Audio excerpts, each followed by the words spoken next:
আসসালামু আলাইকুম ও রহমতুল্লাহি ওয়া বারাকাতুহু। আপনাদের বহু প্রতীক্ষার পরে এসে উপস্থিত হলেন স্টেজে আপনাদের প্রধান বক্তা, সুদূর দক্ষিণ দিনাজপুর হতে আগত হজরত মাওলানা মুফতি হামিদুর রহমান সাহেব।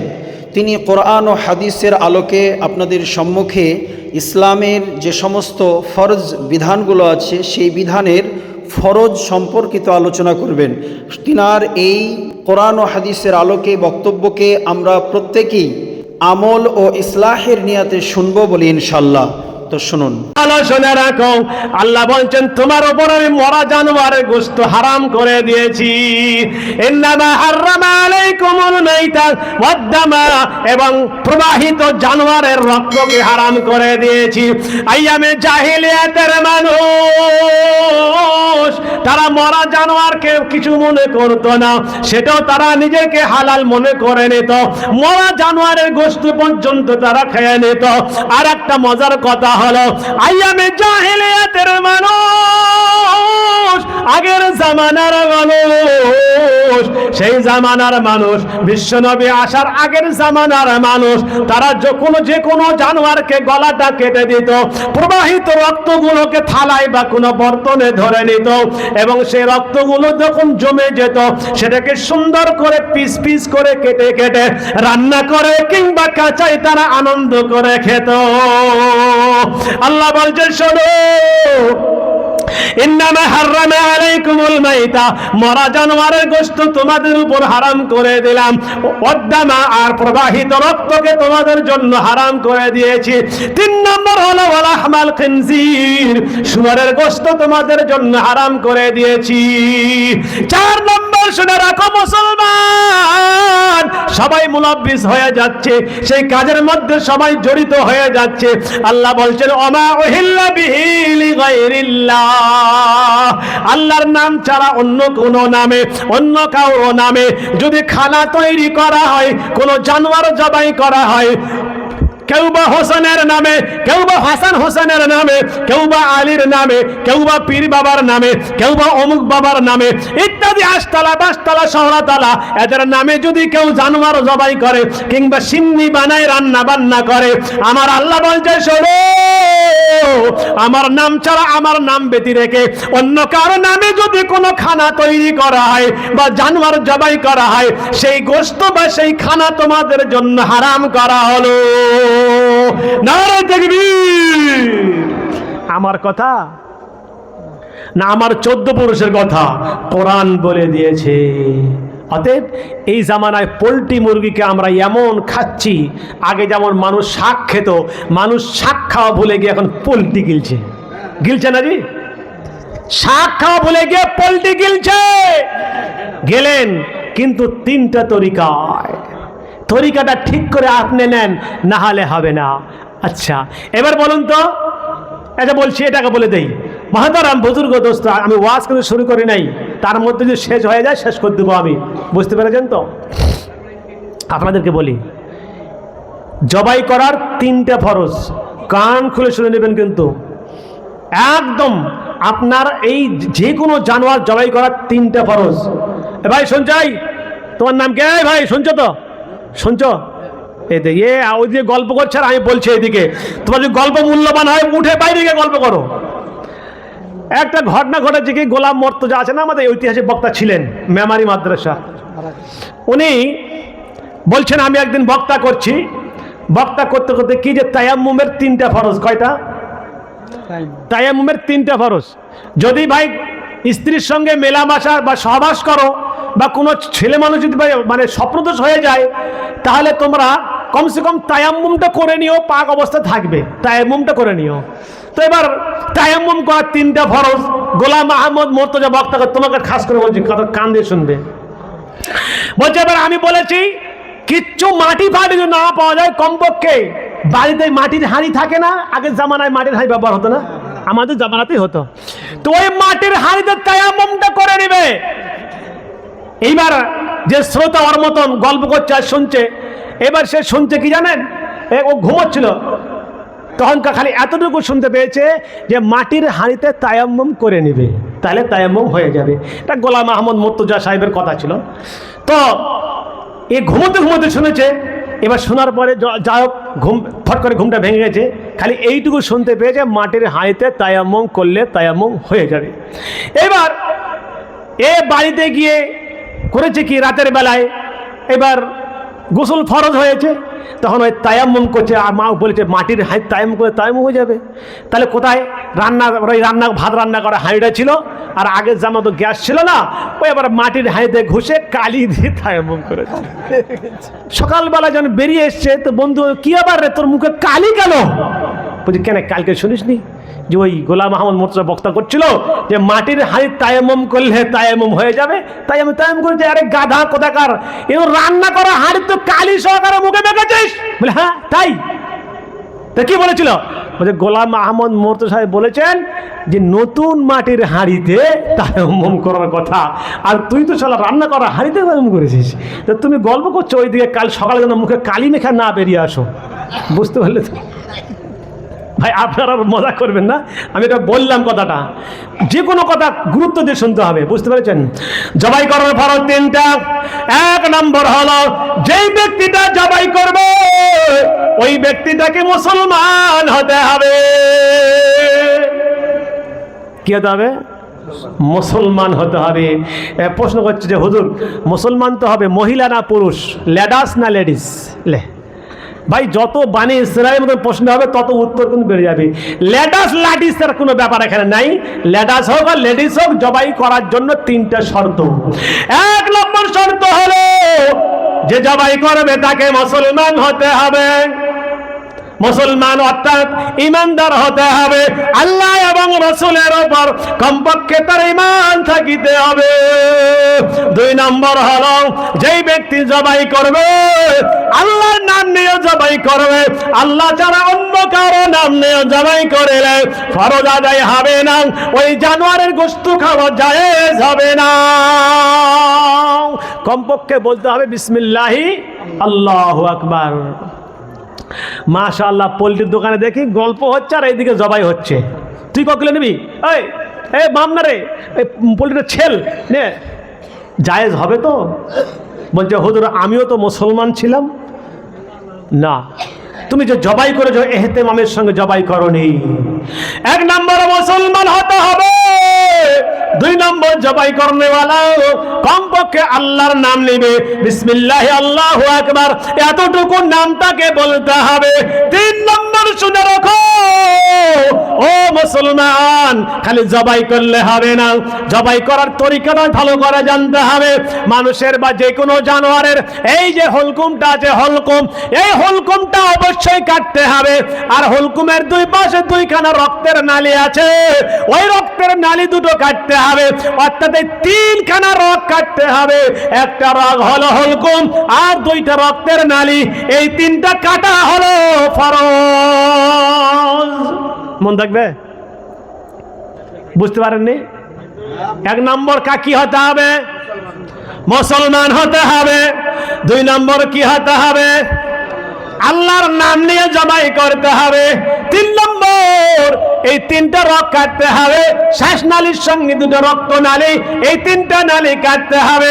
উঠে দাঁড়িয়ে বলছে হুজুর অনেক সময় কাল্লাটা ছুটে চলে যায়, যায় না? না, ফেলে কেন দেবেন? ফেলে দিতে হবে, ফেলে দেওয়ার দরকার নাই। কাল্লা যদি অনেক সময় ইচ্ছাকৃত ছুটিয়ে দেওয়াটা হচ্ছে মাকরু বলা হয়েছে, আর অনিচ্ছাকৃত চলে গেছে হালাল, কোনো ব্যাপার নয়। কথা বুঝে আসছে? তাহলে আমি একবার বলবো, আমার সঙ্গে একবার বলবেন তো? এটা বড় একটা ইলমিয়াতের কথা বলে গেলাম। এক নম্বর মুসলমান, জোরে বলুন, এক নম্বর মুসলমান জবাই করতে হবে। দুই নম্বর আল্লাহর নাম নিয়ে জবাই করতে হবে। দুই নম্বর। তিন নম্বর হলো শ্বাসনালী এবং রক্তনালী কাটতে হবে। মন থাকবে? আমি কিন্তু এগুলা কাজের কথা বললাম। আমি ওয়াজ করতে গেলে বলো গোটা শরীরে ঘা, মলম কোথায় লাগাবি লাগা। ওই একজন রোডে অ্যাক্সিডেন্ট করেছে, বুঝলেন? এই যার নাম কি ভগবান গোলায়, তোমার নাম কি? আল্লাহ রাখা বাপরে, ওই নাম নেওয়া যাবে না।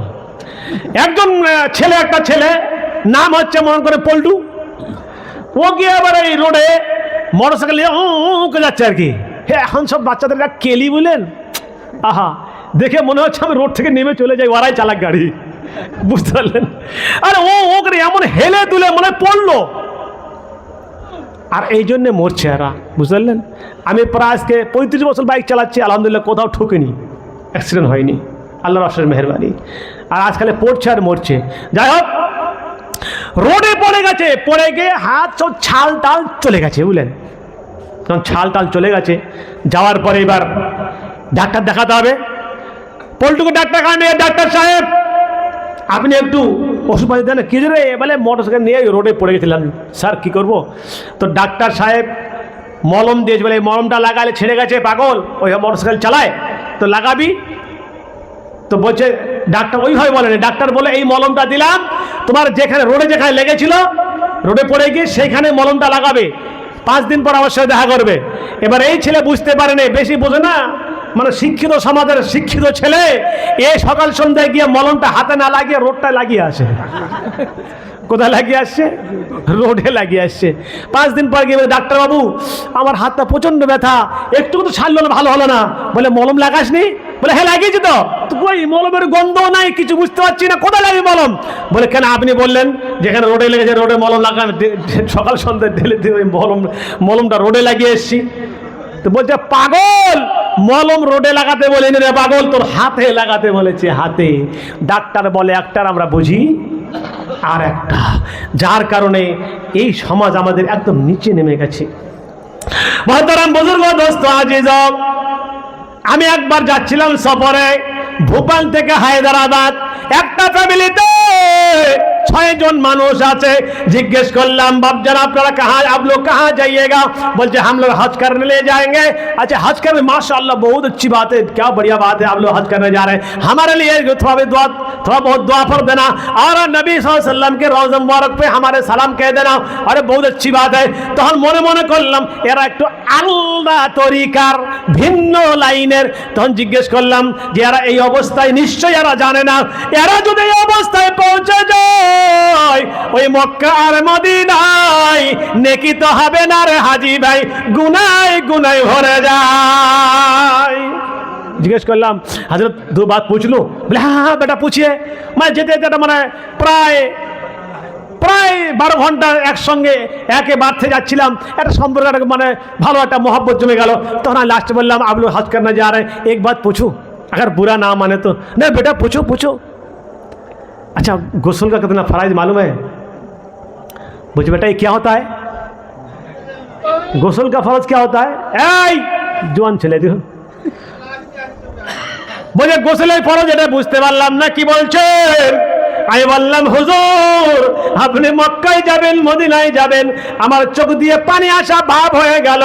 নবীর রওজায় গিয়ে আপনি সালাম দিবেন, আর আমার নবী দেখবে আপনি নাপাক অবস্থায় এসে নবীকে সালাম করে যান। মক্কাতুল মুকাররমায় যাবেন, নাপাক অবস্থায় আপনি তাওয়াফ করবেন মক্কাতুল মুকাররমায়।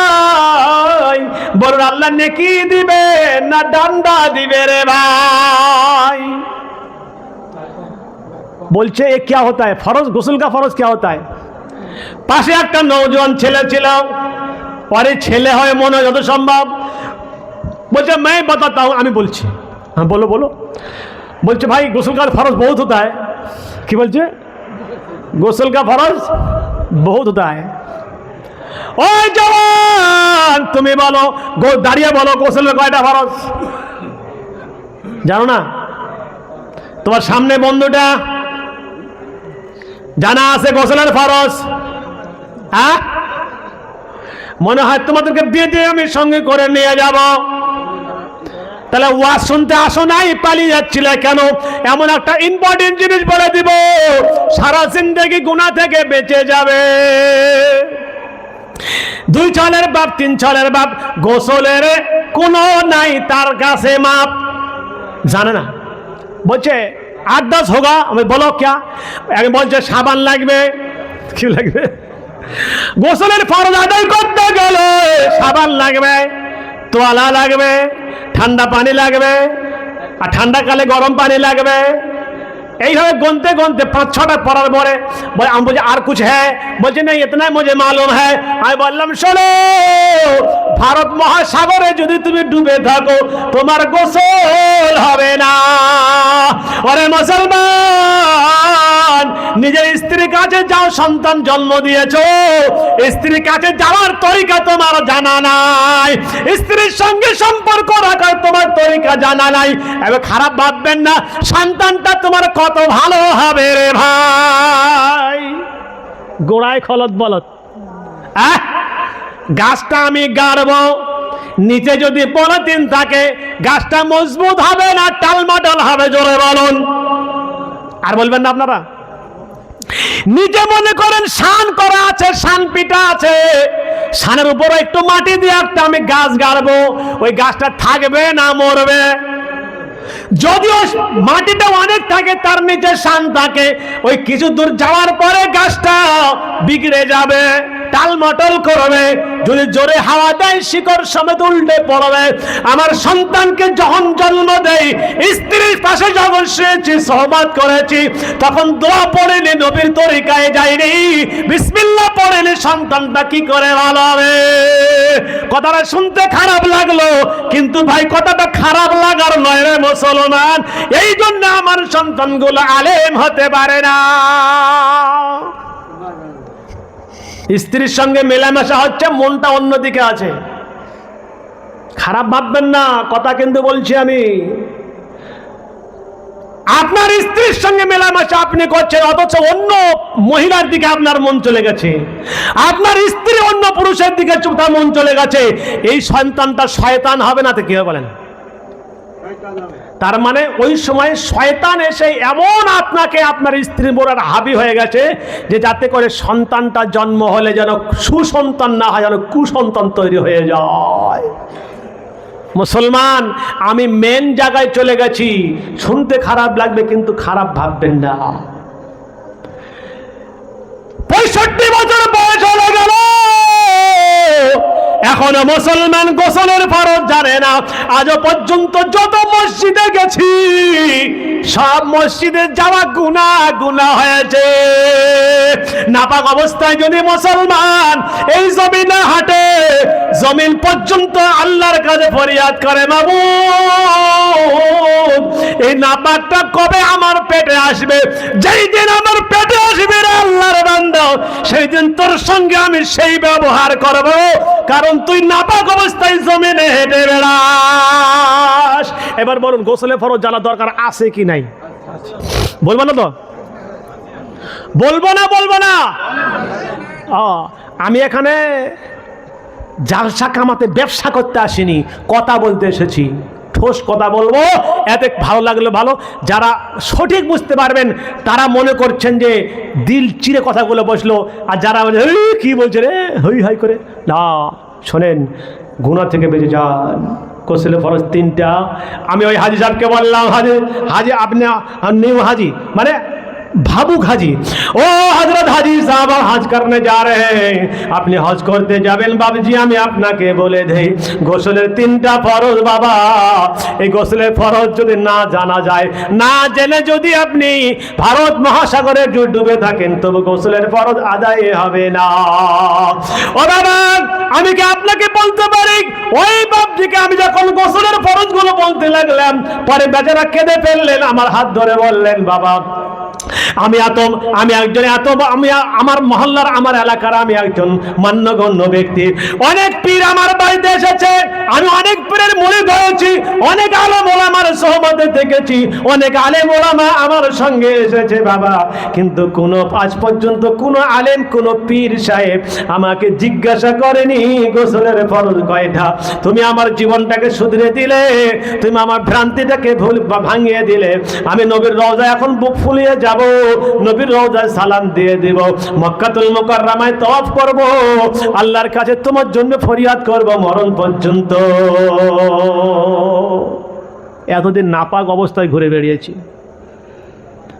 আমি এখনো মা বোনদের কাছে যাইনি, কিন্তু মা বোনদের ভয়ঙ্কর ওয়াজ করব, আর বেশিক্ষণ করব না। বুঝতে পারলেন তো? আমার টাইম শেষ হয়ে আসছে, কিন্তু আমি যেটুকু কথা বলছি আপনারা দুঃখে মনে ব্যথা পেলে নিজের ভাই বা ছেলে মনে করে মাফ করে দিবেন, কিন্তু এই কথাটা আমার আপনাদের কাজে লাগবে কিয়ামতের ময়দানে। এখনই আপনাদের দিলে খটকা বাজবে এখান থেকে চলে যাওয়ার পর যে সঠিক কথা বলে গেছে। গোসলের ফরজ 3টা, কটা বললাম? এটা স্লোগান দিতে হবে, এটা প্রায় সবাই জানে নাকি? সবাই জানুক আর না জানুক, খালি জানলে হবে না, একদম প্র্যাকটিক্যালে আসতে হবে। মানুষ নাপাক হয় কয় কারণে সেটাও জানতে হবে। আমাদের দিকে একটা প্রথা আছে, কুত্তার গু খোঁজেছে, ছি নাপাক হয়ে গেছে, গোসল করে যা, বলে না? এদিকে বলে নাকি? কুত্তার গু খোঁজলে নাপাক কোনদিন হয় না। ভালো করে পাটা ধুয়ে নেন, হয়ে যায়, পাক হয়ে গেল। যেমন মানুষের গু যেমন নাপাক, ওই কুত্তার গু সেমন নাপাক। মানুষের গু খোলে যেমন পা ধুলে পরিষ্কার হয়ে যাবে, কুত্তার গু খোলে সেমন পরিষ্কার হয়ে যাবে। কথা বুঝে আসেনি? এই দেখেন মুফতি সাহেব ফতোয়া দেয় গোসল করতেই হবে, নাহলে পাক হবেই না। বাবজি গোসলের কয়টা ফরজ জিজ্ঞেস করুন তো? গোসল কয় কারণে ফরজ হয়? হ্যাঁ,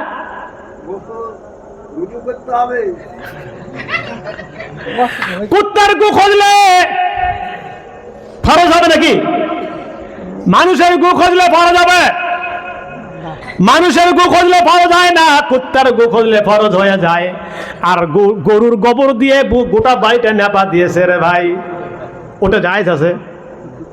আমাদের দেশের মুসলমান কি করে? গোবর দিয়ে গোটা বাড়ি নেপে দিয়েছে, নামাজ হবে? নামাজ হবে?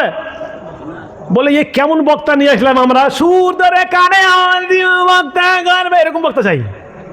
আমি ওটাও পারি, সবটাই পারি, তবে আমি রেডিমেড কাজ করে যেটা করে পারফেক্ট করে যাব। 3 কারণে গোসল, 2 কারণে গোসল ফরজ হয়। কয় কারণে? আর বাপজি বলছে আর একটা কুত্তার গু খোঁজলে, কটা হলে তাহলে 3টে। আর একটা যদি কেউ কাপড় খুলে ফেলে উলঙ্গ হয়ে যায়, গোসল ফরজ হবে নাকি? 2টা কারণে গোসল ফরজ হয় রে মুসলমান। শুনে নেই, কান খুলে শুনে নেই ভালো করে মুসলমান জানে না, নিজের ফরজ গুলো জানে না, তাহলে সুন্নত আর কি করে জানবে, নফল আর কি করে আদায় করবে, মুস্তাহাব মুবাহ মানদুব যে জিনিসগুলো আছে এর ধার পাশে পৌঁছাতেই পারবে না মুসলমান। পুরুষ মানুষ 2 কারণে গোসল ফরজ হয়, মহিলার 3 কারণে, 4 কারণে গোসল ফরজ হয়। মহিলার কয়টা? জোরে বলেন না। আপনারা মনে করেন আপনারা ঠকাবো যে আপনারা যদি বলেন 4টা, তাহলে আমি বলি আপনারা মহিলা না পুরুষ, ও কাজ নয়। মা বোন না পিছনে মহিলার কটা কারণ? ও মা বোন না, কান খুলে শুনে নেন, আপনাদের 4টা কারণে গোসল ফরজ হয়ে যায়, আর পুরুষের 2টা কারণে। শুনে রাখেন এইবার, পুরুষের 1 নম্বর হলো যদি স্বপ্ন দোষ হয় না, পুরুষের 3টা কারণ। যদি স্বপ্ন দোষ হয় 1টা কারণ হলো, 2 নম্বর স্ত্রীর সঙ্গে মেলামেশা করিলে 2টা কারণ হলো, 3 নম্বর হলো অনেক সময় অনেক পুরুষের কমজোরি থাকে, অন্য কোনো মেয়েকে দেখলে যদি বীর্যপাত হয়ে যায়, এই 3টা কারণে পুরুষের গোসল ফরজ হয়। আমি একটা করে জিজ্ঞেস করব, 1 নম্বর জোরে বলেন। 1 নম্বর স্বপ্ন দোষ, জোরে বলেন না। 1 নম্বর স্বপ্ন দোষ হলে লজ্জা লাগছে নাকি? লজ্জার ব্যাপার নাই। 1 নম্বর স্বপ্ন দোষ হলে, 2 নম্বর স্ত্রীর সঙ্গে মেলামেশা করলে, আর 3 নম্বর হলো যদি উত্তেজনার সহিত যদি বীর্যপাত হয়। এই 3টা কারণে পুরুষের গোসল ফরজ হয়। এবার বলবো মা বোনদের 4টা কারণ হলো, 1 নম্বর হলো যদি স্বপ্ন দোষ হয়, 2 নম্বর স্বামীর সঙ্গে মেলামেশা করার পরে, 3 নম্বর যেটা বলতে চাই সেটা হলো হায়েজের কারণে, 4 নম্বর হলো নেফাসের কারণে। ও মুসলমান 4টা কারণে মহিলার গোসল ফরজ হয়, আর পুরুষের 3টা কারণে। এটা মনে করে রাখবেন। এবার বলে গোসলের ফরজ কয়টা? পুরুষ আর মহিলার জন্য সমান সমান গোসলের ফরজ, সমান সমান। বুঝতে পারলেন না? হ্যাঁ, শুনে রাখেন, আটলান্টিক মহাসাগর যদি কেউ হিলে পার হয়ে যায়, সাঁতরে পার হয়ে যায়, আর যদি কয় আমার গোসল ফরজ হয়ে গেছে, হবে না, হবে না। 3 তরিকা নিয়ে গোসল ফরজ আদায় করতে হবে। 1 নম্বর হলো গোসলের ফরজ আদায় করতে গেলে তোয়ালা নিতে হবে নাকি? লুঙ্গি লাগবে? পুকুরের ঘাটে বসতে হবে? মার্শালের নিচে? না, বলে কোনো ফরজ নয়। 1 নম্বর হলো গোসল করার সময় আগে সুন্নত তরিকা হলো ওযু করা। সুন্নত তরিকা অজু করা ফরজ নয়, সুন্নত তরিকা আগে অজুটা করে নেবেন। লম্বা চওড়া বক্তব্য না করতে গিয়ে মৌলভী সাহেবদের জিজ্ঞেস করে নেবেন সুন্নত কি আছে, মুস্তাহাব কি আছে, ওনারা বলে দেবেন। আমি খালি ফরজটা আপনাদেরকে বলে চলে যাব। এক নম্বর হলো, যখন আপনি, ও মুসলমান, আমরা এত গাদো কাঠ মুসলমান হয়েছি, রাতে যদি নাপাক হয়ে যায় গোসল সঙ্গে সঙ্গে করে না রে ভাই, সঙ্গে সঙ্গে কাঁধ হয়ে অন্যদিকে ঘুমিয়ে যায়, রাত কাটিয়ে দেয়, নামাজ তো পড়েই না, আল্লাহ রসুলের কথা ইয়াদও করে না। শুনে রাখেন, যে সমস্ত বাড়িতে স্বামী স্ত্রী মেলামেশা করার পরে কিংবা কোনো মানুষ যদি নাপাক হয়ে যায়, সেই অবস্থায় যদি রাতের বেলায় যদি না সঙ্গে গোসল না করে যদি শুয়ে পড়ে, ওই বাড়িতে অভাব আসবে, ওই বাড়িতে অশান্তি আসবে, স্বামী স্ত্রীর মধ্যে মিল মহব্বত কমে যাবে। হয়তো আপনাদের কমবে না, মুর্শিদাবাদে মেলা মুসলমান তো, আপনাদের কমবে না, আমাদের কমে যায়। বুঝতে পেরেছেন তো? খবরদার খবরদার, নাপাক অবস্থায় শুয়ে থাকবেন না রে ভাই। নাপাক হয়ে গেলেন, সঙ্গে সঙ্গে পবিত্র গোসল করে নিলেন, বাড়িতে বরকত হবে, রহমত হবে, স্বামী স্ত্রীর মধ্যে আল্লাহ মহব্বত বাড়িয়ে দিবে। যদি আপনার মনে না হয়, আপনারা কাজটা করে দেখবেন, তারপরে আমার জন্য শুকরিয়া আদায় করে একটু দোয়া করে দেবেন। যাই হোক, যে কথা বলতেছিলাম, এক নম্বর কথা হলো, পানি মুখে নিয়ে, মুখ ভর্তি পানি নিয়ে গড় গড় করে কুলি করতে হবে 3 বার, যেন একদম হুলকুম পর্যন্ত পানি পৌঁছে যায়। এটা হলো 1 নম্বর ফরজ। বলছে হুজুর, যদি রোজার মাস হয় তাইলে গড় গড় করে ভিতর চলে যাবে? রোজার মাসের দিনের বেলায় যদি হয়, সোহবাত তো হবে না, স্বপ্নদোষ হতে পারে, যদি হয়ে যায় মুখ ভর্তি পানি নিয়ে ফেলে দিলেই হবে, এর বেশি কিছু করার প্রয়োজন নাই। ওই নওজোয়ান, কোন দিকে দেখতেছো, তোমাকে আজকে আমার পছন্দ লেগেছে, কথাগুলো নিয়ে যাবা, বাড়িতে কাজে লাগাবা। কোটি টাকা দিয়ে কথাগুলো পাবে না, যদি কথাগুলো আমরা সবাই আমল করি, এই জলসা সার্থক, এই জালসা কমিটি সার্থক, এই গায়ে জালসা দেওয়া স্বভাব হয়ে যাবে, নাহলে আযাবও বেড়ে যেতে পারে। এইবার 1 নম্বর হলো, গড় গড় করে 3 বার কুলি করবো করে, ঠিক আছে? যদি বাড়িতে মনে হয় চুপি চাপে গোসল করতে হবে, গড় গড় করার দরকার নাই, মুখে পানি নিয়ে আস্তে করে ফেলে দিলেও হয়ে যাবে। বুঝতে পেরেছেন তো? আমি সেই হাড়ির কালিওয়ালা হাড়িতে তম করতে বলবো না, ঠিক আছে? 2 নম্বর হলো, এই যে নাকের নরম হাড্ডি আছে, নরম হাড্ডি পর্যন্ত পানি ভালো করে পৌঁছে দেওয়া, 3 বার করে নাকটা পরিষ্কার করা। নাকটা ভালো করে পরিষ্কার করতে হবে। শয়তান থাকার মেন জায়গা হচ্ছে মানুষের নাকের মধ্যে, শয়তানকে আগে বার করে দিতে হবে, ভালো করে নাকটা ঝাড়তে হবে, আর নরম হাড্ডি পর্যন্ত পানি পৌঁছানো। 2 নম্বর হলো, 1 নম্বর গড়গড়া কুলি করা। জোরে বলুন, কি বললাম? 1 নম্বর গড়গড়া কুলি করা নাপাক অবস্থায়। এরপরে যদি এই মানুষের মধ্যে কেউ থাকে, শুনে রাখেন, কিয়ামতের দিন আপনারা মৌলবীদের ধরতে পারবেন না, কারণ আমি দাওয়াত আপনাদেরকে পৌঁছে দিলাম রে ভাই। 1 নম্বর গড়গড়া করা। 2 নম্বর নাকের নরম হাড্ডি পর্যন্ত 3 বার পানি পৌঁছানো। 3 নম্বর হলো, গোটা শরীর ভালো করে ধৌত করা, ভালো করে মাথার চুল থেকে নিয়ে কান পর্যন্ত, দাড়ি টাড়ি যত আছে, বগল টগল সব পর্যন্ত, নাই পর্যন্ত, সবগুলো ভালো করে পুরো শরীরে পানি পৌঁছানো। তবে আপনি পাক পবিত্র হয়ে গেলেন, আপনি আর নাপাক থাকিলেন না। মারহাবা, নারে দেখবে। ভালো লাগলো ভাই? আমল করা যাবে? গোসলের ফরজ কয়টা? এই জওয়ানেরা ভালো করে শুনে রাখো, বুড়োরা আর শুনবে না। বলছে আমার 3 কাল 3.5 কাল চলে গেছে, আবার কবরে ঠ্যাং ঝুলেছি, আমার না শুনলেও হবে। বুড়ো ছেলে সবাই শুনুন, আল্লাহর কাছে ফরিয়াদ করে নেবে, বাবু অন্যায় করে ফেলেছি, আল্লাহ জানতাম না। এতদিন ধরে বহুত মৌলবীর ওয়াজ শুনেছি, বহুত জায়গায় গেছি, বহুত জলসা শুনেছি, কিন্তু ঈদগাহের জলসাটা কামিয়াব হয়ে গেল, কারণ জীবনটা সার্থক হয়ে গেল। আমি নাপাক থেকে আগে পাক হয়ে গেলাম, হারাম গোস্ত খাচ্ছিলাম, এবার হালাল গোস্ত খাবো। ঠিক কি না বলেন? রোজার মেলাগুলো ফরজ মনে করেছিলাম, কিন্তু জানলাম একটাই ফরজ, তাই নয়? মানুষ মনে করে রোজার ফরজ তো সকাল থেকে সন্ধ্যা পর্যন্ত না খেয়ে থাকতে হবে, আর সব কী কী সব আছে সারাটা দিন, তাহলে কতগুলো যে ফরজ হবে, কিন্তু দাঁড়ালো কি একটা। বুঝতে পারলেন? ওই জন্য ইসলামটা খুব সহজ, ইসলাম খুব সহজ, Islam the best. By I am don't understand, আমরা বুঝি না, আমরা বুঝি না, ইসলামকে বোঝার চেষ্টা করে না মুসলমান। এক নম্বর আমি বললাম হারাম খাওয়া থেকে বেঁচে যাবো, কোনদিন খাবেন মুরগি এইভাবে জবাই করে খাবেন? ভাই খাবেন? তওবা আস্তাগফিরুল্লাহ। এরপর যদি খান, আমার দোষ নাই, মৌলবীর দোষ নাই আছে, ঈদগাহ কমিটির দোষ নাই আছে। এরপরে যদি নাপাক অবস্থায় ওইভাবে ঘুরে বেড়ান, এই ঈদগাহ কমিটি কিয়ামতের দিন বেঁচে যাবে।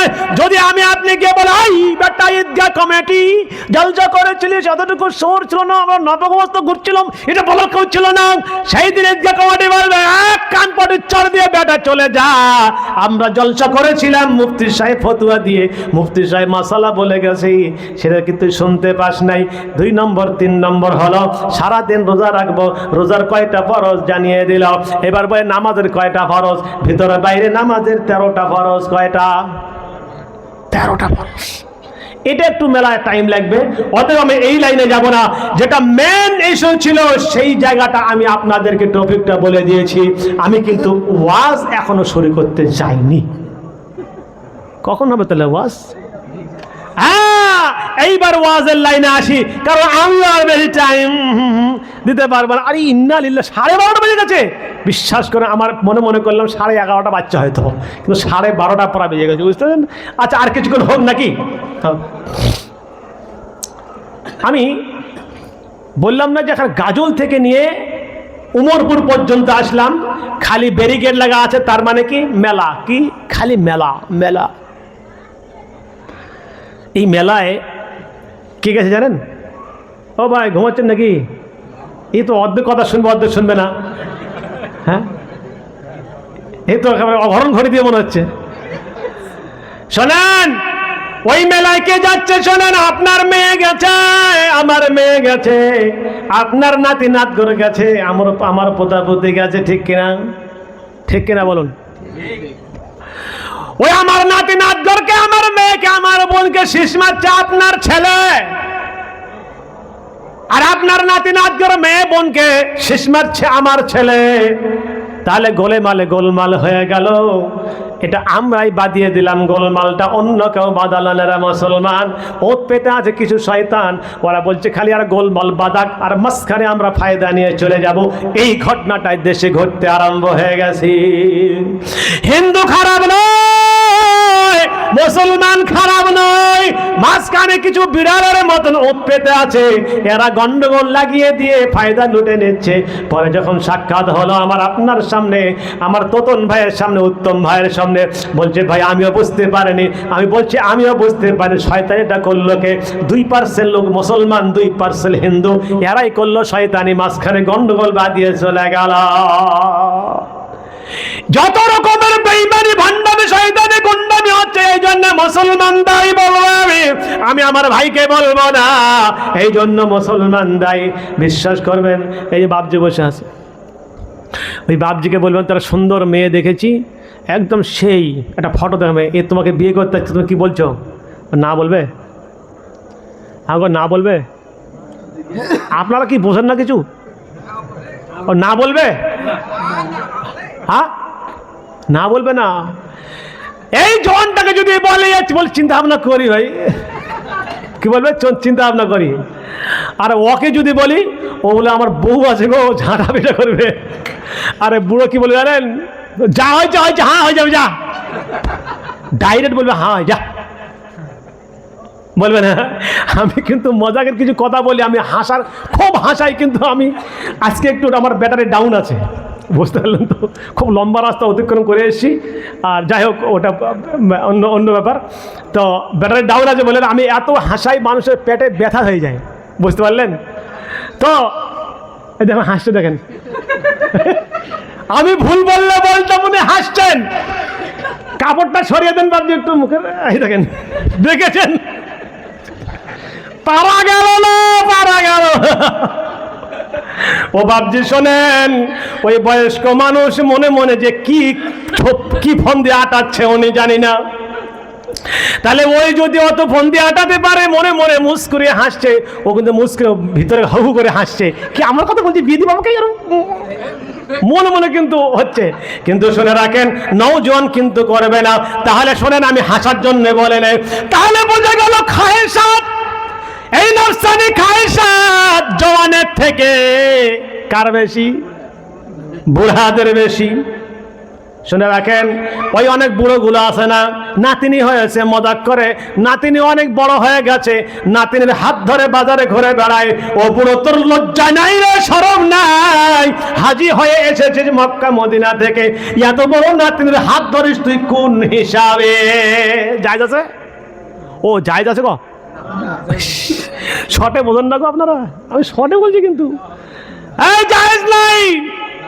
ওইবারের নাতনি হয়, ওইবারের নাতনি হয়, মজাক করে বলে তোকে আমি বিয়ে করলাম, তোকে বিয়ে করব, তার মানে জানবেন ওই বুড়োর মধ্যে শয়তান ঢুকে আছে।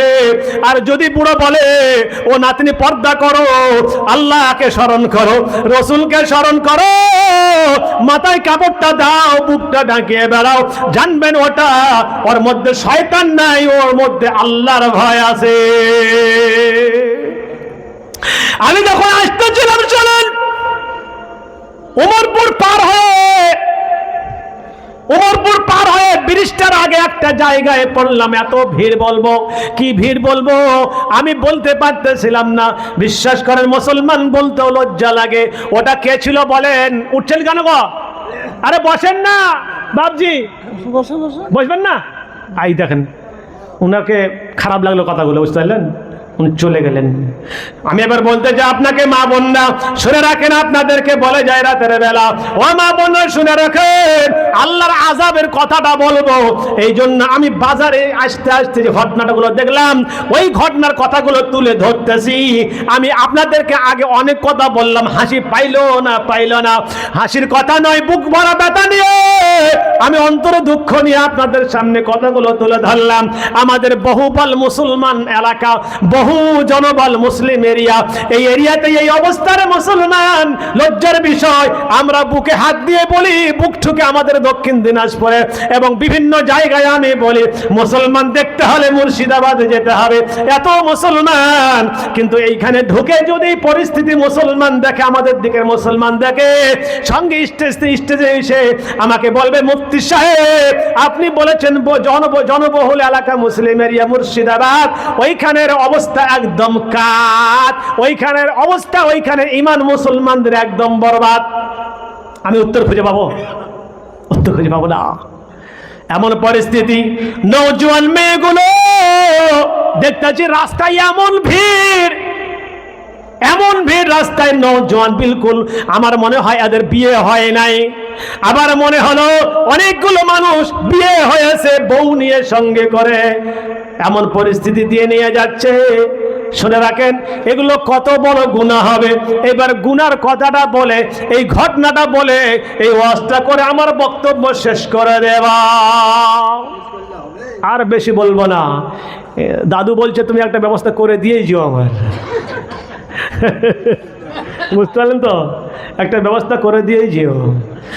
শুনে রাখেন, বিশ্বনবী মুহাম্মদুর রাসূলুল্লাহ সাল্লাল্লাহু আলাইহি ওয়াসাল্লাম গিয়েছিলেন সবে মেরাজে যখন গেলেন, বিশ্বনবীকে জিবরাইল আলাইহিস সালাতু ওয়াস সালাম বললেন, ইয়া রাসূলুল্লাহ, চলুন আপনাকে একটু জাহান্নাম ভ্রমণ করে নিয়ে আসে। বিশ্বনবী মুহাম্মদুর রাসূলুল্লাহকে নিয়ে জাহান্নামের দিকে যখন জিবরাইল আলাইহিস সালাতু ওয়াস সালাম এগিয়ে গেলেন, এগিয়ে যাওয়ার পরে দেখতেছেন যেমনি করে জাহান্নামের দিকে এগিয়ে গেলেন, বিশ্বনবী সাল্লাল্লাহু আলাইহি ওয়াসাল্লাম দেখলেন যে জাহান্নামের মধ্যে সবথেকে বেশি মেয়ে ছেলেদের আওয়াজ পাওয়া যায় এবং মেয়ে ছেলেরাই জাহান্নামের মধ্যে বেশি। জাহান্নামে মেয়ে ছেলেরা, বিশ্বনবী দেখতে দেখতে এক ধরনের মেয়ে ছেলেকে দেখলেন। আজব ঘটনা দেখে বিশ্বনবীর চোখে পানি চলে আসলো। বিশ্বনবী কেঁদে বললেন, জিবরাইল রে, এমন দৃশ্য কোনোদিন দেখি নাই। এই মেয়ে ছেলে যে এত জোরে চিল্লাচ্ছে, এই মেয়ে ছেলেটার কি কারণে, কি গুনার কারণে এত কঠিন আযাব তাকে দেওয়া হচ্ছে? হযরত জিবরাইল বললেন, ইয়া রাসূলুল্লাহ, ইয়া হাবিবাল্লাহ, হুজুর, এগুলো কোন মেয়ে ছেলে জানেন? এগুলো হলো আপনারই উম্মতের মেয়ে ছেলে, অন্য কোন উম্মতের নয়, আপনার উম্মতের মেয়ে ছেলে। এক ধরনের আযাব দেখলেন আমার বিশ্বনবী। একটা মেয়ে ছেলে শুয়ে আছে, বিশাল আকারের মেয়ে ছেলে, তার পেটটা অহদ পাহাড়ের সমান। অহদ পাহাড় হলো 9.5 কিলোমিটার লম্বা। কত? আমি অহদ পাহাড়ে চড়েছি আলহামদুলিল্লাহ। অহদ পাহাড়টা হলো 9.5 কিলোমিটার লম্বা, চওড়া হলো 3.5 কিলোমিটার। এত বড় একটা পাহাড়, পাহাড়ের সমান ওই মহিলার পেটটা। বিশ্বনবী সাল্লাল্লাহু আলাইহি ওয়াসাল্লাম বললেন, জিবরাইল, এত বড় পেটটা হওয়ার কারণ কি তুমি বলে দাও। ও ভাইয়ারা, আমার বাবা জানেরা, বাপজিরা, আপনাদেরকে যে বললাম আমি অনেকক্ষণ অনেক কথা বললাম। যেমনি করে গোসলের ফরজ বলেছি, নাপাক থেকে পাক হয়ে যাবেন। যেমনি করে আপনাকে আমি জবাই করার ফরজ বললাম, সেমনি করে হারাম খাওয়া থেকে বিরত থাকবেন। এরকম তো বহু রকমের আছে, অত বলতে গেলে দিন রাত কেটে যাবে সারা জিন্দেগি, এইভাবে বলা সম্ভব হবে না। যতটুকু পারলাম বললাম। এবার এমনি ভাবে আপনাদেরকে নসিহতটা করে যাই, এই ওয়াজটা করে যাচ্ছি। খবরদার মা বোনদের বাড়ি থেকে বেরোতে দিবেন না। ঠিক আছে, বাড়িতে থেকে প্রয়োজনে বেরিয়ে যাবে, একাই ছাড়বেন না। পর্দার সঙ্গে আপনার বাড়ি থেকে আপনার স্ত্রীকে বের করে নিয়ে যাবেন, আপনার মেয়েকে সঙ্গে করে গাইড দিয়ে নিয়ে যাবেন, না আপনার মেয়েকে আপনার ছেলে গাইড করে নিয়ে যাবে, আপনার মাকে আপনি গাইড করবেন।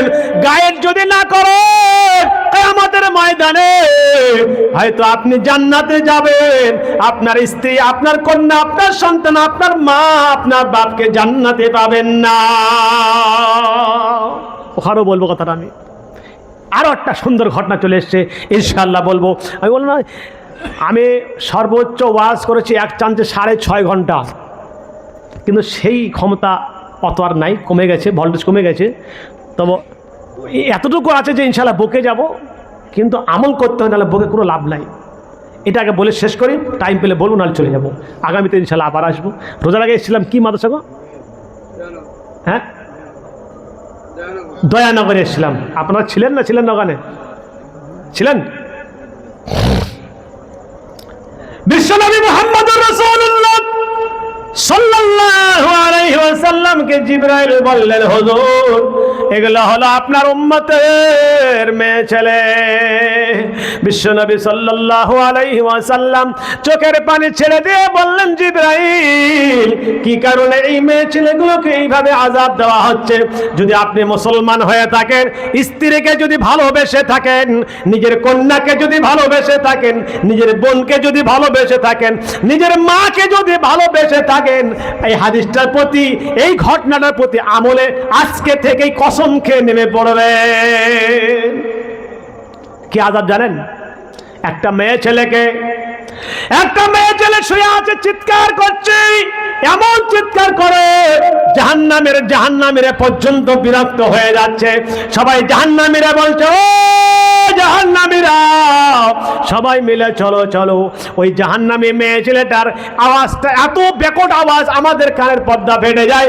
ওর কষ্টটা আগে নিবারণ করে দেই।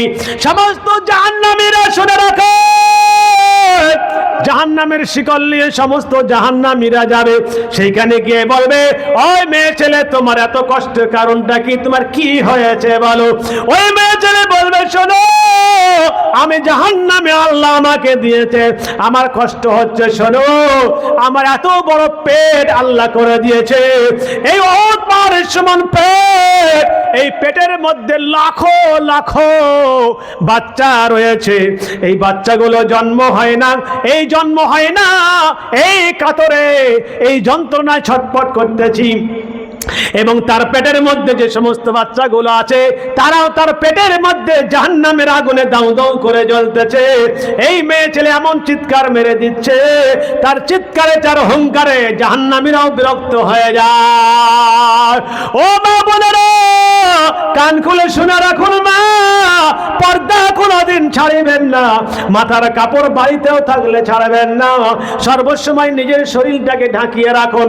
আপনার শুধু হাতের কবজি পর্যন্ত আর পায়ের টাকনু নিচে পর্যন্ত এতটুকুই খুলে রাখা ফরজ, আপনার চেহারাটা খুলে রাখা ফরজ, নচেত কিন্তু এই জাহান্নামে পড়ে গেলে মা আপনাকে রক্ষা করার মতন পৃথিবীতে কোনো শক্তি হবে না। ওই মেয়ে ছেলেকে জিজ্ঞেস করলো, ও জাহান্নামী মেয়ে ছেলে, তোমার এত বাচ্চা জন্ম নেওয়ার কারণটা কি পেটে তুমি বলো। বিশ্বনবী মুহাম্মদুর রাসূলুল্লাহ জিজ্ঞেস করলেন, জিবরাইল তুমি এবার বলো, ওই মেয়ে ছেলের পেটে এতগুলো বাচ্চা হওয়ার কারণ কি বলো। লক্ষ লক্ষ বাচ্চা আর জন্মই বা হয় না কেন, বাচ্চাগুলো ভূমিষ্ঠ হয় না কেন, তুমি বলে দাও। হযরত জিবরাইল বলছেন, শোনো ইয়া রাসূলুল্লাহ, হুজুর এর পেটে এতগুলো বাচ্চা আছে, একটা বাচ্চা জন্ম দিতে 70 বছর টাইম লাগিবে। নাউজুবিল্লাহ, কত বছর? 70 বছর একটা বাচ্চা জন্ম দিতে টাইম লাগবে। আমার মা শুনে রাখেন, আপনার পায়ে হাত রেখে বলি, আমি অন্তর থেকে মা আপনাদেরকে আমি একটা নসিহত করে যাচ্ছি, জাহান্নামের আগুন থেকে আপনারা বেঁচে জানলে মা আপনার কন্যাগুলোকে এবং আপনার বোনগুলোকে আপনি জাহান্নামের আগুন থেকে বাঁচিয়ে নেন, এত কঠিন আযাব থেকে বাঁচিয়ে নেন। জিবরাইলকে বললেন, জিবরাইল তুমি বলে দাও বাচ্চাগুলো হওয়ার কারণ কি। জিবরাইল আলাইহিস সালাম তখন বলতে লাগলেন, ইয়া রাসূলুল্লাহ, ইয়া হাবিবাল্লাহ, হুজুর যে সমস্ত মেয়ে ছেলেরা মাথায় কাপড় দিত না, শরীরে এমন কাপড় পরিধান করত, শরীরের কোন জায়গাটা উঁচু কোন জায়গাটা নিচু, কোথায় কেমন আছে পুরুষটা দেখেই বুঝতে পারে, এবং যে সমস্ত মেয়ে ছেলেরা মাথায় কাপড় দেয় না, লিপস্টিক লাগিয়ে কত সুন্দর সাজ করে মাথার চুল ছেড়ে দিয়ে এই জন্যই রাস্তায় তারা ঘুরে বেড়ায়, যাতে করে জওয়ান ছেলেরা তার দিকে বারবার করে তাকায়। ও মা শুনে রাখো, যত মানুষ খারাপ নজরে আপনার দিকে একবার তাকিয়েছে, যত মানুষ খারাপ মনে মনে আপনার দিকে তাকিয়েছে, খারাপ দৃষ্টিতে তাকিয়েছে, একবার যেই তাকিয়েছে, যার কারণে একটা করে বাচ্চা জাহান্নামে আপনার পেটে জন্ম হবে, এমনি করে আপনার কন্যার, আপনার বাড়ির মেয়ে ছেলে, ও ভাই বন্ধুরা আপনি বলুন, আপনার মেয়ে কিভাবে ঘরে আপনি ভালো করে জানেন, আপনার স্ত্রীকে আপনি কিভাবে নিয়ে ঘরে সেটা আপনি ভালো করে জানেন, আপনার বাড়ি মা বোনরা কিভাবে ঘরে সেটা আপনি ভালো করে জানেন। যদি কোনো পরপুরুষ আপনার স্ত্রীর দিকে, আপনার মায়ের দিকে, বোনের দিকে খারাপ দৃষ্টিতে একবার তাকিয়েছে, যার কারণে আল্লাহ তাআলা একটা করে তার পেটে জাহান্নামে বাচ্চা জন্ম দিয়ে দিবে। সমস্ত জাহান্নামীরা যাবে, যাওয়ার পরে তারা নিজে হাত ভরিয়ে, পেশাবের রাস্তা দিয়ে হাত ভরিয়ে জাহান্নামের শিকল দিয়ে একটা করে বাচ্চার পায়ে বাঁধবে, আর সমস্ত জাহান্নামীরা টেনে টেনে বাচ্চাটাকে প্রসব করাবে। একটা বাচ্চা প্রসব করাতে 70 বছর টাইম লেগে যাবে। তাহলে লক্ষ বাচ্চা যদি আপনি ওই মেয়ে ছেলের পেটে থাকে, কতদিন যে এই লাগবে, এই দিন চলে যাবে, ও আল্লাহ তাআলা ভালো জানেন তার হিসাব, তার বিচার। আমি বলতে চাই মা বোনেরা, খবরদার খবরদার, জাহান্নামের আগুন থেকে বাঁচতে যদি চান, তাহলে কমপক্ষে আপনারা পর্দানশিনী হয়ে যান, দিনদার হয়ে যান। আপনি নিজে পর্দা করলে হবে না, আপনার মেয়েটাকে বাঁচাতে হবে, আপনার বোনটাকে বাঁচাতে হবে, আপনার মাকে বাঁচাতে হবে, আপনার পড়োশীকে বাঁচাতে হবে, নচেত জাহান্নামের আগুন থেকে কেউ বাঁচিবে না। সবার আগে জিজ্ঞেস করা, পুরুষদেরকে জিজ্ঞেস করা হবে। রাসূলুল্লাহ সাল্লাল্লাহু আলাইহি ওয়াসাল্লাম বলেছেন, আলা কুল্লুকুম রাইন ওয়া কুল্লুকুম মাসউলুন আন রাইয়াতিহি। শুনে রাখো, সমস্ত রাখাল, সমস্ত জিনিসের একটা রাখাল হয়। তোমরা হলে তোমার বাড়ির রাখাল। আলা কুল্লুকুম রাইন, তোমরা হলো সবাই রাখাল। অকুল্লুকুম মাসউলুন আন রাইয়াতিহি, এবং তোমাদের প্রত্যেককে জিজ্ঞেস করা হবে তোমাদের রাখালের ব্যাপারে। তোমরা যাদেরকে যেইবারে লিডার ছিলে, যাদের তুমি মাতাহাতে, যারা তোমার মাতাহাতে ছিল, তাদের তুমি কোন পরিবেশে মানুষ করেছো? কিছুক্ষণ আগে মুফতি সাহেব বলেছিলেন কয়েক ধরনের পুরুষকে জাহান্নামে নিয়ে যাবে একটা মেয়ে ছেলে। অতএব আল্লাহ তাআলা আমাদের প্রত্যেককে আমল করার তৌফিক দান করুক। মুহতারাম বুজুর্গ, দোস্ত আজিজ, ওয়াজ করলে ওয়াজ শেষ হবে না। আজকে এই জলসায়, এক মহতি জলসায়, ঈদগাহে জলসায় আমি সবার আগে ধন্যবাদ দেই এই জলসা যিনারা আয়োজন করেছেন, লাইটম্যান, মাইকম্যান, ভলান্টিয়ার, যারা শ্রোতা এবং যারা দান খয়রাত করেন, প্রত্যেকের জন্য আমি দোয়া করি। আমি মুসাফির, আল্লাহ তাআলা প্রত্যেকেই সঠিকভাবে সুস্থ থাকার তৌফিক দান করুক। তার আগে আমি লাস্টের দিকে চলে যাচ্ছি। এবার আপনাদের কাছে আমি যখন শেষ হয়ে যাচ্ছে, আমি এখানে 10টা ভাই, 10টা বন্ধুকে দেখতে চাই, 5টি করে 1000 টাকা একটু আল্লাহ ওয়াস্তে এই ঈদগাহের জন্য একটু আপনারা হাত বাড়িয়ে দেন। সারা বছর যদি দেন কোনো অসুবিধা নাই, কাজ হতে থাকবে, আপনারা দিবেন। আমি 10টা লোককে চাই 5টি করে 1000 টাকা। তকবীরের ধ্বনি দেব, উঠে একটু চট করে বলবেন যে ইনশাআল্লাহ আমি দিব। ভাই এখন উঠবেন না, আমি কিছুক্ষণ একটু কথা বলার পরে দোয়া করে দেবেন ইনশাআল্লাহ। কি এটা? মিন্টু নতুন পাড়া কাশিয়াডাঙ্গা। মাশাআল্লাহ, মিন্টু ভাই আমার এখানেতে ছিল কিনা ছিল, খোদা দানে বোঝা গেল। 1000 টাকা আল্লাহ ঈদগাহেতে দিয়ে গেছে দান। এই দান কবুল করো গো রহমান। কি দোয়া করিব খোদা মা বাপের কারণ, ইহ পরকালে দিয়ে সুখের জীবন। আমিন আমিন খোদা, আমিন আমিন। এই দোয়া কবুল করো রব্বুল আলামিন। নতুন পাড়া নাটোর ভাই আমার এখানে আসিয়া 1000 টাকা আল্লাহ দিল ঈদগাহেতে দিয়া। ওগো খোদা দয়াময়, দয়া যে করিয়া এই দান নিয়ে খোদা কবুল করিয়া। কবির ভাই আমার এখানেতে আসিয়া 2000 টাকা লাগাল ঈদগাহেতে দিয়া। ওগো বাড়ির দোয়া করি ভাইয়ের কারণ, ইহ পরকালে দিয়ে সুখের জীবন। আমিন আমিন খোদা, আমিন আমিন। এই দোয়া কবুল করো রব্বুল আলামিন। ভাই 2000, 5000, 1000 একটু চট করে উঠে আসুন, দোয়া করে দেব। আর বেশি দেরি হবে না ইনশাআল্লাহ। কত? 810 টাকা নাকি? বেনামেতে একবার আমার এখানে ছিল কিনা ছিল, খোদা দানে বোঝা গেল। 810 দিল খোদা ঈদগাহে 810 টাকা। ইমানে আমলে খোদা করে দিও পাকা। ওগো খোদা দয়াময়, দয়া যে করিয়া এই দান নিয়ে খোদা কবুল করিয়া। মতি শেখ ভাই আমার এখানেতে ছিল 500 টাকা আল্লাহ এসে দিয়ে গেল। ওগো খোদা দয়াময়, দয়া যে করিয়া এই দান নিয়ে খোদা কবুল করিয়া। এটা কি বাইরন তার কি রেখেছে এটা? বাইরন আলী ভাই আমার 500 টাকা।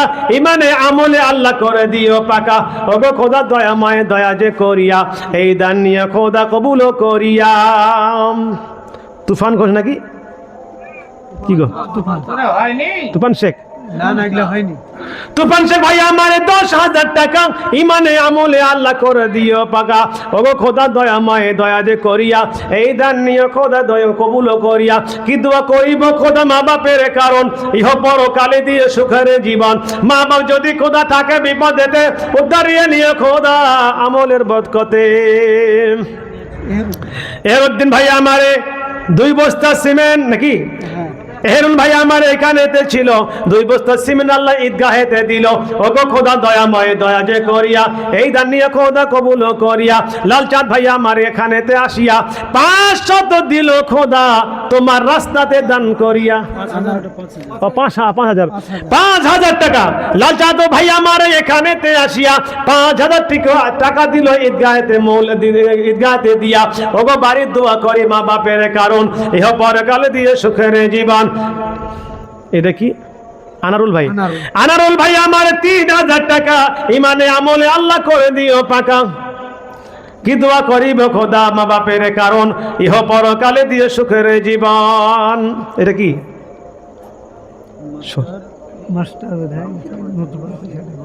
এটা কি মাস্টার? একজন মাস্টার ভাই আমার 5000 টাকা। ইমানে আমলে আল্লাহ করে দিও পাকা। হ্যাঁ, শফিকুল শেখ আমারে ভাই আমারে লহর কাশীপুর 5,000 টাকা ইমানে আমলে আল্লাহ করে দিও পাগা। কি দোয়া করিব খোদা মা বাপের কারণ ইহ পরকালে দিও সুখের জীবন। মাজারুল ভাই আমার এখানেতে ছিল 500 টাকা আল্লাহ এসে দিয়ে গেল। আমিন আমিন খোদাই আমিন আমিন। এই দোয়া কবুল করো রব্বুল আলামিন। জাহিরউদ্দিন ভাই আমার এখানেতে ছিল 500 টাকা আল্লাহ এসে দিয়ে গেল। এই দোয়া এই ওগো আল্লাহ দয়া মায়ে দয়া যে করিয়া এই দান নিয়ে খোদা কবুল করিয়া 300 টাকা আল্লাহ দিয়েছে বেনামে থেকে। ভাই সকাল সন্ধ্যা আমরা দোয়া করে তাই ওগো খোদা দয়া মায়ে দয়া যে করিয়া এই দান নিয়ে খোদা কবুল করিয়া। আজমল ভাই আমারে এখানেতে ছিল 500 টাকা আল্লাহ ঈদগাহেতে দিল। ওগো খোদা দয়া মায়ে দয়া যে করিয়া এই দান নিয়ে খোদা কবুল করিয়া। হবে ভাই 500 টাকা। আর এটা কি বেনামি?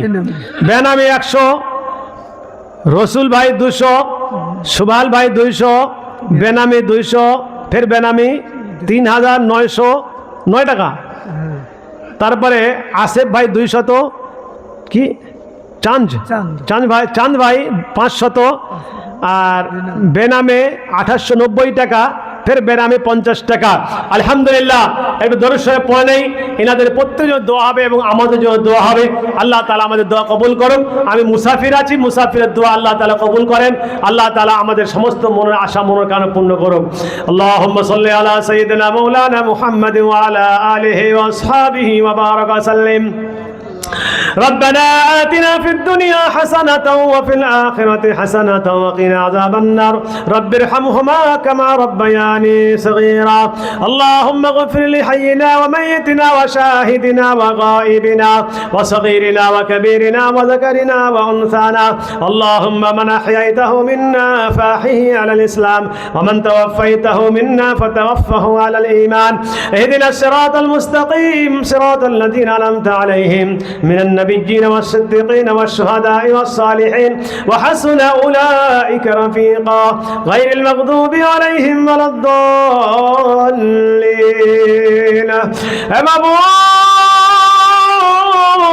এই নতুন বড় জলসাকে তুমি বেহাত বেন্দা কবুল করে নাও। আয় আল্লাহ, জলসা শুরু থেকে এই পর্যন্ত যত রকমের বক্তারা এসেছেন, যত রকমের কার্যক্রম হয়েছে, সমস্ত কার্যক্রমের সমস্ত ভুল ত্রুটি মার্জনা করে দিয়ে এর সব দয়ার হাবিব সাল্লাল্লাহু আলাইহি ওয়াসাল্লামের রূহ বরকতে পৌঁছে দাও।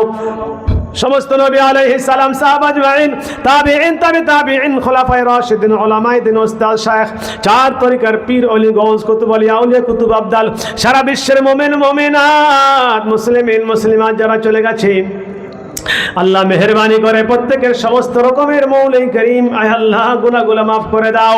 মৌলাই করিম, এই জলসায় যারা আমরা মৌলাই করিম আয়োজন করেছিলাম, এনারা আলেম ওলামাকে প্রচন্ড ভালোবাসেন। আয় আল্লাহ আলেম ওলামার মহব্বত দান করো, এলাকার আলেম ওলামাদের সঙ্গে মিল মহব্বত দান করো, ওলামাদের সঙ্গে সহবত দান করো, ওলামাদের কথা মতন উঠা বড় তৌফিক দান করো মৌলা।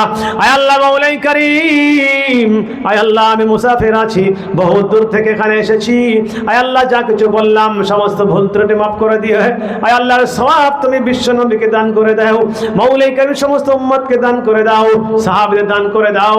আয় মৌলাই করিম, বিশেষ করে ফিলিস্তিনের মুসলমান যারা চলে গেছে তাদের আত্মা মুবারকে তুমি পৌঁছে দাও। যারা বেঁচে আছে মৌলাই করিম প্রত্যেকের শক্তি সরল, আয় আল্লাহ প্রত্যেকের ইমানের জজবা দিয়ে আয় আল্লাহ মর্দে মুজাহিদ বানিয়ে দাও মৌলাই করিম। আয় আল্লাহ আমরা যারা বসে আছি, আমাদের পিতামাতা, ভাই বোন, আত্মীয় স্বজন, গুরুজন, পার্বত্যবাসী, গ্রামবাসী, দাদা দাদি, নানা নানি, খালা খালু, ফুপা ফুফি, চাচা চাচি, আয় আল্লাহ শ্বশুরকুল বাপের কুল মায়ের কুল যারা চলে গেছে, আয় আল্লাহ প্রত্যেকের রূহ মুবারক সবকে তুমি পৌঁছে দাও। আয় আল্লাহ সমস্ত ফিতনা থেকে আমাদের হেফাজত করো, জালিমের জুলুম থেকে তুমি হেফাজত করো মৌলাই করিম। এই প্রোগ্রাম তুমি কবুল করে নাও, যারা প্রোগ্রাম দিয়েছেন আয় আল্লাহ তাদেরকে তুমি কবুল করে নাও। আয় আল্লাহ ঈদগাহ কমিটিকে তুমি মৌলাই করিম লম্বা হায়াত দিয়ে দাও। আয় আল্লাহ মৌলাই করিম যে সমস্ত ওয়াজ নসিহত করা হলো, আয় আল্লাহ সবাইকে মানার আগে আমাকে মারার তৌফিক দান করো, আমাকে আমল করার তৌফিক দান করো। আয় আল্লাহ তোমার উদ্দেশ্যে তোমাকে রাজি খুশি করার জন্য মৌলাই করিম আমি ওয়াজগুলো করলাম। আয় আল্লাহ প্রত্যেকটা ভাইয়ের দিলে তুমি মৌলাই করিম কথাগুলো বসিয়ে দাও, এই কথাগুলোর প্রতি আমল করার তুমি তৌফিক দাও। আয় আল্লাহ মৌলাই করিম শেষ দোয়াটা চেয়ে নেই, আমাদের মধ্যে যারা অসুস্থ আছে শিফা দান করো। আয় আল্লাহ যারা যারা ঋণগ্রস্তের মধ্যে আছে ঋণ পরিশোধ করা বেহেতের ইন্তজাম তৈরি করে দাও। সুদ থেকে ঘুষ থেকে আমাদেরকে তুমি পবিত্র করে দাও। যে সমস্ত বাড়িতে কন্যা সন্তান দিয়েছো, বিবাহের উপযুক্ত হলে সুপাত্র দিয়ে সুহালে তুমি মৌলাই করিম বিবাহ হওয়ার তৌফিক তুমি দান করো মৌলা। যারা যত পেরেশানি হালের মধ্যে আছে সমস্ত পেরেশানি হালকে তুমি দূর করে দাও। বেরোজগারদের তুমি রোজগারের ইন্তজাম তৈরি করে দাও। আমাদের দেশের পরিস্থিতি ভালো নয়, আয় আল্লাহ সমস্ত খারাপ পরিস্থিতি দূর করে দাও। হিন্দু মুসলিম বৌদ্ধ খ্রিস্টান আদিবাসী সবাই যেন কাঁধে কাঁধে মিলিয়ে থাকতে পারে, দেশে তার তৌফিক দাও। আয় আল্লাহ একে অপরের সঙ্গে মিল মহাব্বত করা তুমি তৌফিক দান করো। আয় আল্লাহ মৌলাই করিম, আয় আল্লাহ যতদিন পৃথিবীতে বেঁচে থাকবো আয় আল্লাহ ইমানের উপর কায়েম দায়েম থাকা তৌফিক দান করো। মৌলাই করিম যেই দিন আমাদের মৃত্যু হবে সেই দিনটা যেন জুম্মার দিন হয়, রমজান মাসে রোজা থাকা অবস্থায়, রোজার হালতে কলমায়ে তাইয়্যিব লা ইলাহা ইল্লাল্লাহ মুহাম্মাদুর রাসূলুল্লাহ পড়তে পড়তে যেন পৃথিবী থেকে বিদায় নিতে পারে তা তৌফিক দাও মওলা। আয় আল্লাহ মরার আগে আমাদের প্রত্যেককে হজ করার তৌফিক দান করো। আমাদের দোয়াকে তুমি কবুল করে নাও মাবুদ। কার মনের কি বাসনা, কার মনের কি কামনা সবই তুমি জানো, আমি গুনাহগার কিছুই জানি না। আয় আল্লাহ আমাদের দোয়াকে তুমি কবুল করে নাও। আল্লাহুম্মা রাব্বানা তাকাব্বাল মিন্না ইন্নাকা আনতাস সামিউল আলিম ওয়া তুব আলাইনা ইন্নাকা আনতাত তাওয়াবুর রহিম। ওয়া সাল্লাল্লাহু তাআলা আলা খায়রি খালকিহি ওয়া নূরি আরশিহি ওয়া আহলি বাইতিহি ওয়া আলা আলিহি ওয়া আসহাবিহি আজমাইন বিরহমাতিকা ইয়া আরহামার রাহিমিন। এতক্ষণ পর্যন্ত হযরত মাওলানা হামিদুর রহমান সাহেবের যে কোরআন ও হাদিসের আলোকে ফরজ সম্পর্কে আমরা যে আলোচনা শুনলাম, আল্লাহ তাআলা আমাদের প্রত্যেককে তৌফিক দান করুন যেন এই বায়ান আমাদের কাল কিয়ামতের মাঠে হাসরের ময়দানে নাজাতের জারিয়া বানিয়ে দিন এবং আমরা প্রত্যেকে ইনশাআল্লাহ বায়ানের প্রতি কোরআন হাদিসের আলোকে এই বক্তব্যের প্রতি আমরা আমল করার চেষ্টা করব। আল্লাহ আমাদের সকলকে তৌফিক দান করুন। আমিন সুম্মা আমিন।